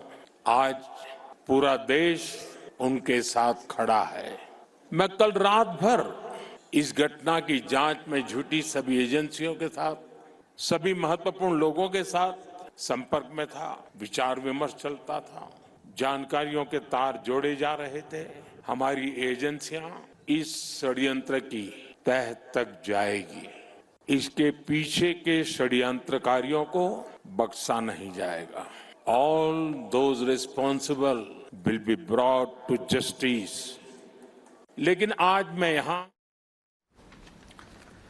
ದೇಶ ಇಂಥ ಪರಿಸ್ಥಿತಿಯಲ್ಲಿದ್ದರೂ ಪ್ರಧಾನಿ ಭೂತಾನಕ್ಕೆ ಹೋಗಿದ್ದರ ಬಗ್ಗೆ ಕಾಂಗ್ರೆಸ್ನವ್ರದ್ದು ಆಬ್ಜೆಕ್ಷನ್ನು. ದೇಶ ಆತಂಕದಲ್ಲಿದ್ದರೂ ಪ್ರಧಾನಿ ಭೂತಾನ್ ಪ್ರವಾಸ ಮಾಡ್ತಾ ಇದ್ದಾರೆ. ಜನರ ಮನಸ್ಸಿನಲ್ಲಿ ಭಯದ ವಾತಾವರಣ ಕೆಲ ಪ್ರಶ್ನೆಗಳನ್ನು ಹುಟ್ಟುಹಾಕಿವೆ. ಇದು ಏನು ಸ್ಫೋಟ, ದೆಹಲಿಯಲ್ಲಿ ಸ್ಫೋಟ ಮಾಡಿದ್ಯಾರು, ಸರ್ಕಾರ ಎಲ್ಲ ಮಾಹಿತಿ ತಿಳಿಸದ ಹೊರತು ಪ್ರತಿಕ್ರಿಯೆ ಸರಿಯಲ್ಲ, ಇಂಥ ಸ್ಫೋಟ ಹಲವಾರು ಪ್ರಶ್ನೆಗಳನ್ನು ಹುಟ್ಟುಹಾಕಿದೆ, ಇತ್ಯಾದಿ ಇತ್ಯಾದಿ. ರಾಜ್ಯದ ರಾಜಕಾರಣಿಗಳು ಈ ವಿಷಯದ ಬಗ್ಗೆ ಒಬ್ಬರ ಮೇಲೊಬ್ಬರು ಹರಿಹಾಯ್ದಿದ್ದಾರೆ. ಕೇಳಿಸ್ಕೊಳ್ಳಿ ಒಮ್ಮೆ. ಬಾಂಬ್ ಬ್ಲಾಸ್ಟ್ ಆಗಬಾರದು. ಈಗ ನೋಡಿ, ಅಮಾಯಕ ಜನ ಸತ್ತಿದ್ದಾರೆ. ಅದು ಜನರು ಪ್ರಾಣ ಕಳ್ಕೊಳ್ಳೋದು ಇದೆಯಲ್ಲ. ಕಾರ್ ಬ್ಲಾಸ್ಟು ಕೆಂಪುಕೋಟೆ ಹತ್ರನೇ ಆಗಿದೆ. ಆಗಬಾರದು. ಚುನಾವಣಾ ಸಂದರ್ಭದಲ್ಲಿ ಆಗಿರೋದು ಅದಕ್ಕೆ ನೋಡಬೇಕು. ನಾನು ಅದಕ್ಕೆ ಮಾಹಿತಿ ಇಲ್ಲ, ತನಿಖೆ ಮಾಡಲಿ, ತನಿಖೆ ಮಾಡಿ ಸತ್ಯಾಂಶ ಹೊರಬರಬೇಕು. ಭದ್ರತಾ ಫೇಲ್ಯೂರಿಂದ ಆಗಿದೆ. ಈಗ ನನ್ನ ಸಿಂಪತಿ ಸತ್ತವರ ಕುಟುಂಬಗಳ ಜೊತೆಯಲ್ಲಿ ಇದೆ. ಭದ್ರತಾ ವೈಫಲ್ಯ ಆಗಿದೆಯೇ ಇಲ್ವಾ ಅಂತಕ್ಕಂಥದ್ದನ್ನು ನೋಡಬೇಕು. ಈಗಾಗಲೇ ಈ ಹಿಂದೆ ಎಲ್ಲ ಹೇಳ್ತಾ ಇದ್ರು ಕಾಂಗ್ರೆಸ್ ಅವರು, ಈ ಭಯೋತ್ಪಾದಕರು ಇದಾರಲ್ಲ ಇವರೆಲ್ಲ ಬಡವರು, ಅವಿದ್ಯಾವಂತರು, ಅವ್ರಿಗೆ ಗೊತ್ತಿಲ್ದಿರ ತಪ್ಪು ಮಾಡ್ತಾ ಇದ್ದಾರೆ ಅನ್ನೋ ಮಾತುಗಳನ್ನು ಕಾಂಗ್ರೆಸ್ ವಲಯದಲ್ಲಿ ನಾವು ಕೇಳ್ತಾ ಇದ್ದೀವಿ ನಿರಂತರವಾಗಿ. ಅಂದರೆ ಕ್ಷಮಿಸ್ಬಿಡಿ ಅನ್ನೋ ರೀತಿ. ಆದರೆ ಈಗ ಸಿಕ್ಕಾಕೊಂಡಿರೋರೆಲ್ಲರೂ ಕೂಡ ಡಾಕ್ಟರ್ಸು, ಇಂಜಿನಿಯರ್ಸು, ಹೈಟೆಕ್ ಭಯೋತ್ಪಾದಕರು ಇವರೆಲ್ಲ. ಇಂಥವರ ಬಗ್ಗೆನೂ ಕೂಡ ಇನ್ನು ಮುಂದೆ ಎಚ್ಚರಿಕೆ ಇರಬೇಕು ಅನ್ನೋದು ನಮ್ಮ ರಾಜ್ಯ ಸರ್ಕಾರನೂ ಕೂಡ ಗಮನ ಹರಿಸಬೇಕು. ಈಗ ಕೇಂದ್ರ ಸರ್ಕಾರದಲ್ಲಿ ಕ್ಯಾಪಿಟಲ್ ಇದೆಲ್ಲ ಆಗಿರೋದು, ದಿಲ್ಲಿ ಕ್ಯಾಪಿಟಲಲ್ಲಿ ಆಗಿರೋದು. ಈಗ ಕೇಂದ್ರ ಸರ್ಕಾರನೇ ಜವಾಬ್ದಾರಿನ ವಹಿಸ್ಕೊಳ್ಬೇಕಾಗ್ತದೆ. ಈ ಥರ ಘಟನೆಗಳು ಆಗಬಾರ್ದು. ಘಟನೆ ಆಗಿರೋದು ನನಗೂ ಭಾಳ ನೋವು ತಂದಿದೆ. ಇದು ಎಲ್ಲೋ ಒಂದು ಕಡೆ ಇಂಟೆಲಿಜೆನ್ಸ್ ಫೇಲಿಯರ್ ಅನಿಸ್ತದೆ. ಈ ಘಟನೆ ಆಗಬಾರ್ದಾಗಿತ್ತು ಅಂತ ನನಗೂ ಮನಸ್ಸಿಗೆ ಭಾಳ ನೋವಾಗಿದೆ. ಇವ್ರು ಹೇಳಿಕೆಗಳನ್ನು ಕೇಳಿಸ್ಲೇಬೇಕು ಅಂತಿಲ್ಲ, ಯಾರ್ಯಾರು ಏನೇನು ಹೇಳ್ತಾರೆ ಅಂತ ಗೊತ್ತು ನಮಗೆ. ಈಗ ಭದ್ರತಾ ಪಡೆಗಳು ಏನು ಮಾಡ್ತಾಯಿದ್ವು, ಇಂಟೆಲಿಜೆನ್ಸ್ನವ್ರು ಏನು ಮಾಡ್ತಿದ್ರು, ಇಸ್ಲಾಮಿಕ್ ಭಯೋತ್ಪಾದನೆ ಅಂತ ದೇಶದಲ್ಲಿ ನಡೆದಾಗ ಪ್ರಶ್ನೆ ಮಾಡೋದು ಇಂಟೆಲಿಜೆನ್ಸ್ನವ್ರನ್ನ, ಭದ್ರತಾ ಪಡೆಗಳನ್ನು. ಗಾಂಧಿ ಕೊಲೆ, ಪನ್ಸಾರೆ ಕೊಲೆ, ಕಲಬುರಗಿ ಕೊಲೆ, ಗೌರಿ ಲಂಕೇಶ್ ಕೊಲೆ ಆದಾಗ ಆ ಕೊಲೆಗೆ ಕಾರಣವಾದ ಸಿದ್ಧಾಂತದ ಬಗ್ಗೆ ಮಾತಾಡೋದು. ಯಾವ ಸಿದ್ಧಾಂತದಿಂದಾಗಿ ಈ ಕೊಲೆ ಆಯಿತು ಅಂತ. ಇಂದಿರಾ ಗಾಂಧಿ ಕೊಲೆ, ರಾಜೀವ್ ಗಾಂಧಿ ಕೊಲೆ ಆದಾಗ ಸಿದ್ಧಾಂತವನ್ನೂ ಮಾತಾಡೋದಿಲ್ಲ, ಭದ್ರತಾ ವೈಫಲ್ಯವನ್ನೂ ಮಾತಾಡೋದಿಲ್ಲ, ಮಾತಾಡೋದು ಬಲಿದಾನ ಅಂತ. ಬಲಿದಾನ ಅಂತ. ಇದು ಮೋಡಸ್ ಆಪರಂಡೈ. ಇದರೊಂದಿಗೆ ಇವತ್ತಿನ ನ್ಯೂಸ್ ಅವರು ಮುಗಿಸ್ತಾ ಇದ್ದೀನಿ. ನೇರ ದಿಟ್ಟ ನಿರಂತರ ಸುದ್ದಿಗಾಗಿ ನೋಡ್ತಾ ಇರಿ ಏಷ್ಯಾನೆಟ್ ಸುವರ್ಣ ನ್ಯೂಸ್.